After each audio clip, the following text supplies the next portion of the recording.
sagebrush. You'll travel for miles in the desert of northern Nevada and see nothing but tumbleweed and sun. Both seem to dominate the horizon.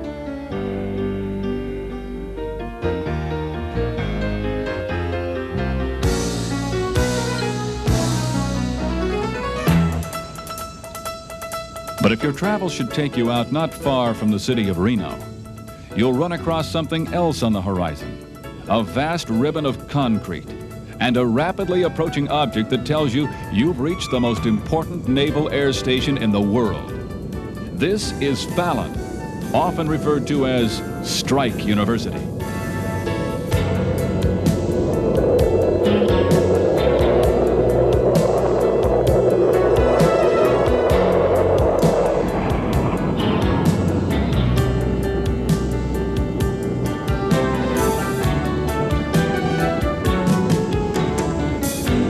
Walk before you can run philosophy. This is the first steps of getting everybody back together. A lot of new guys on board in all the different squadrons, and we've been working individually back at our home bases with our people in our squadron. But this is the first look for a lot of the new guys and for the old guys to get back together, get back into the books, back into strike planning, and get the Air Wing all talking the same language. Lieutenant Ken Hitchner is like every other pilot in the Navy. He needs constant training in order to do his job well. He flies the A-7 Corsair, which is a combat-tested veteran airplane.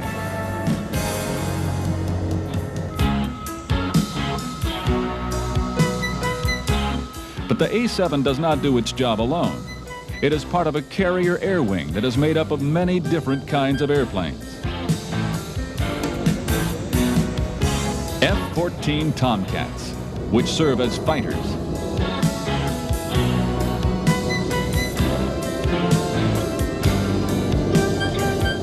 EA-6B Prowlers for electronic warfare, jamming enemy radars.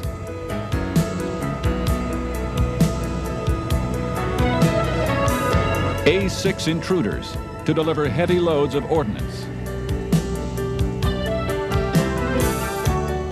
And S-3 Vikings to range far and wide hunting down enemy submarines.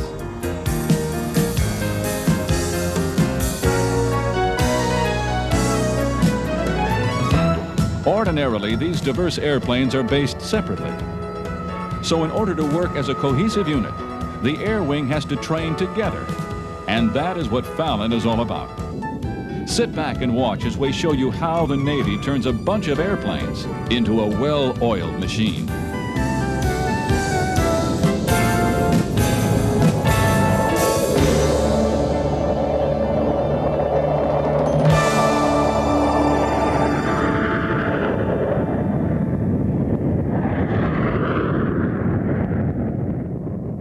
The commander of the Air Wing, or CAG, is Captain Tom Ford. Teamwork is the whole key in the Navy. We work with a carrier battle group. We have individual components within that carrier battle group. And the carrier air wing is one of the most important parts of it to make sure that we can execute our mission. In order to help a diverse group of pilots learn to operate as a unit, Fallon Naval Air Station brings together some of the most sophisticated training support ever devised. For example, if you want to find the instructors for the famous Top Gun Navy Fighter Weapons School, yep, look no further. These are the F-5s, flown by VFA 127, the Aggressor Squadron. The Navy's best pilots simulate the tactics of potential enemies to provide realistic adversaries for the carrier air wing. Here's Commander Al Gorthy. The flying is tremendous. We have an opportunity to fly great airplanes. We fly both the A-4 and the F-5. The A-4 simulates in size and turning performance those qualities similar to the MiG-21. The F-5, on the other hand, is a very small airplane, but a high-performance airplane, supersonic. And that airplane simulates very closely in speed and performance the MiG-23. And just in case you were wondering if the Top Gun instructors are as good as Hollywood has made them out to be, well, here's a pretty telling statement. To a pilot, they know how to perform the airplane, they know what it takes, they know the airplane inside and out, And I would not want to be up against any one of these youngsters in the heat of the battle.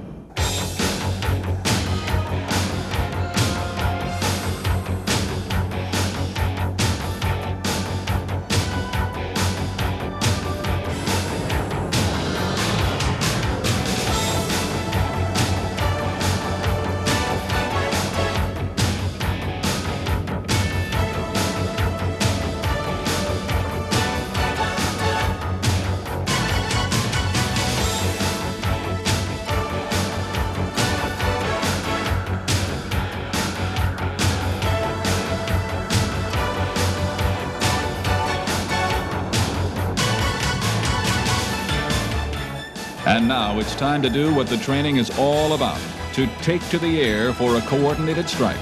And that can be a task in and of itself, says Lieutenant Commander Jim Englander. We have to coordinate the strike aircraft. Perhaps they want to make a certain time on target. We want to put enemy suppression assets in the air at the same time. We want to have electronic warfare jamming going on at a certain time, and we want to have our fighters in the proper position to defend the strike group. All of that coordination is what we train to. It's difficult.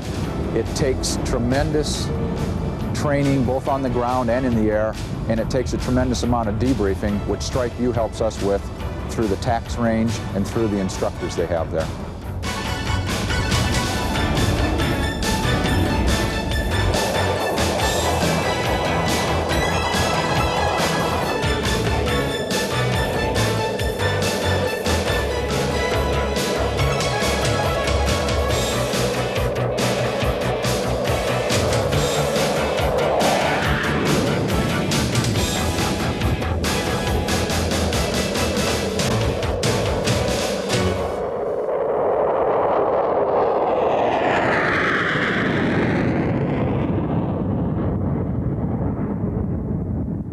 Once in the air, the pilots settle down to the task at hand. This is the part that everyone enjoys the most. But it is only a small portion of the work that has gone into every facet of mission planning.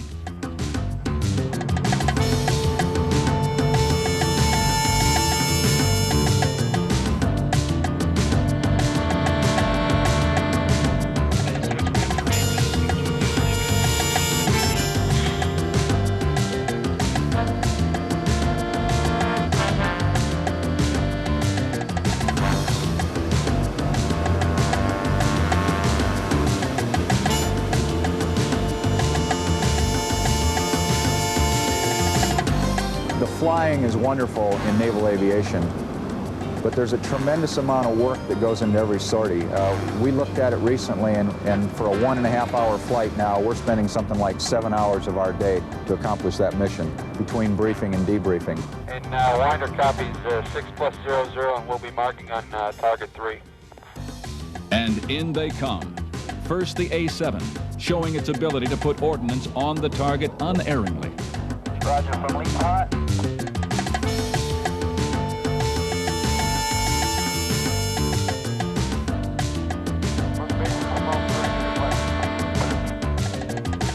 Clear hot, Leap.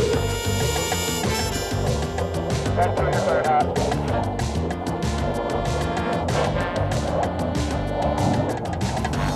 The A-7 is a visual bomber, unlike the A-6, which will do a more of a nighttime delivery. We pride ourselves on being pinpoint accurate, the best bombers in the air wing during visual deliveries. And we use a computer release system. It's not like the older Vietnam era A-7s when they first came out, or the A-4. So it takes a little bit away from the pilot in that you get to rely on the computer a little bit and the inertial measurement systems and that type of stuff. Very, very accurate bomber, and we use different computed symbology to put the bombs on target.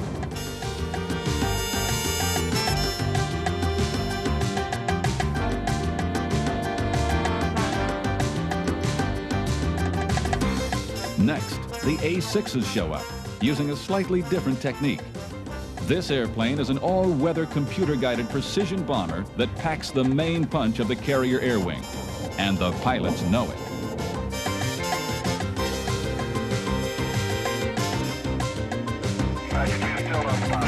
The A-6 is, and I say this without any parochialism, the strike warfare arm of the Air Wing. It is the power projection aircraft. It's capable of carrying literally every type of ordnance that's in the fleet. And our mission is to project power across the beach when we're at sea, or to project power at land when we're not at sea, in defense of the country. You're clear hot.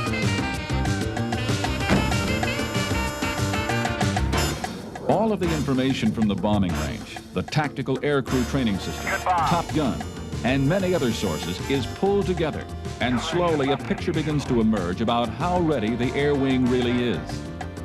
We want to make sure that when we are called upon to do business, that we're able to execute it professionally, safely, and in the best interest of the United States. And I think when we look at the events that have happened in the world over the last several years, that we have shown that the training that we're doing at Fallon and the unit training that we're executing has really paid off in making sure that we're doing it well.